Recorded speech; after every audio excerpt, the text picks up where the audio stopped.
ڕات بەرامبەر ئەنجامدانی ڕێفراندۆم چییە؟ ئایا لەگەڵ سەربەخۆیی کوردستان دایت؟ دەستپێکێ وەکە ji بۆ بابەتا ڕێفراندۆم ez دەستپێکێ dibêjim belê ji bo ڕێفراندۆمê ez jî weka xelka Rojava me her çenda jî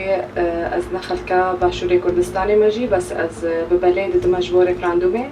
ji ber her Kurdek rastî her Kurdek divê bêje belê bo ڕێفراندۆmê em Kurd ji mêjeve me zehmetiya jiyanê dîtiye me mafêxwar negirtiye نوکە نها دەرفەت هاتیەش بۆ گۆ ئەم بێژن بەلێش بۆ ڕێفراندۆمê بەلێش بۆ دەوڵەتبوونا کوردی بەلێش بۆ وەکە دوێژێ خوینا شەهیدە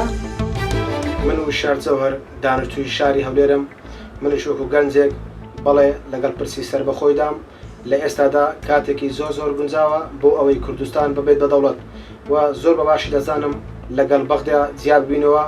بۆ ئەوەی خوێنی شەهیدانانمان و ئاواتی 200 ساڵی کورد بە فیڕۆ نەچێت بێتە دی. بەڵێ بۆ ڕێفراندۆم بەڵێ بۆ سەربەخۆی کوردستان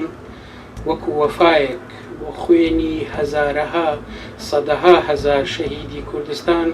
کە گیانی خۆیان بەخشی بۆ ئەم وڵاتە. من لە جیاتی جارێک هەزار جار دەڵێم بڵێ بۆ کوردستانی سەربەخۆ بۆ ئاڵای کوردستان بۆ سەروەری خوێنی شەهیدان. من ناسم عەبدوڵڵا خەڵکی شاری هەولێر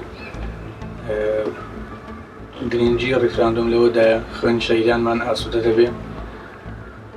بەرهەمی چەندین ساڵەی میلەتی کورد دەهێن نەدی بەڵێ بۆ ڕێفراندۆم بەڵێ بۆ سەربەخۆی.